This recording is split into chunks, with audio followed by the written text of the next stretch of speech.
యెహోవా తన ఎడల అనేక పర్యాయాలు వారు ఆయనను తిరస్కరించినప్పటికీ కూడా, అనేక పర్యాయాలు దేవుని మాట వారు వినకుండా ఉండినప్పటికీ కూడా, వారు కన్నీళ్లు కాచి ఆయనను పిలిచినప్పుడు మరలా ఆయన వారి మొరను విన్నాడట. మనం బ్రతకడానికి అదే ప్రథమమైన కారణం. ఇంకా మనం బ్రతికి బట్ట కడుతున్నామంటే కారణం అదే. ఆయన కోపము ఉంటుంది, బాధించే వారి చేతికి అప్పగిస్తాడు ఆయనే.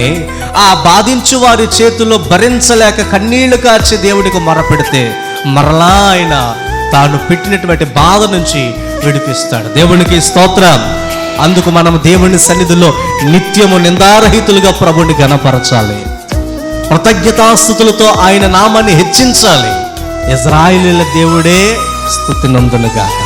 ఆమేన్, హల్లెలూయా. ఇశ్రాయేలీయుల దేవుడే తరతరములో ఆరాధించబడునుగాక.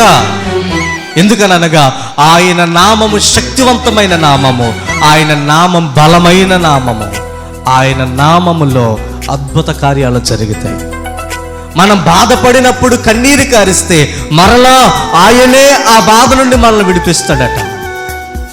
ఏ బాధ, ఏ శోధన ఎల్లకాలం కుంగింపజేయడానికి అవకాశం లేదు, అధికారం లేదు.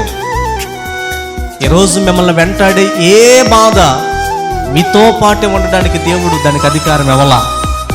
ఇది మీరు గుర్తించాలి. రోగం ఒకవేళ నీ ఒంట్లో ఉంటే ఆ రోగం నీతో పాటు ఉండడానికి దేవుడు దానికి అధికారం ఇవ్వలేదు.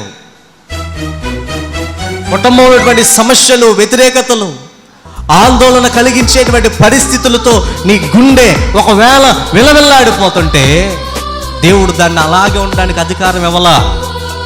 ఆయన విడిపించడానికి సమర్థుడు.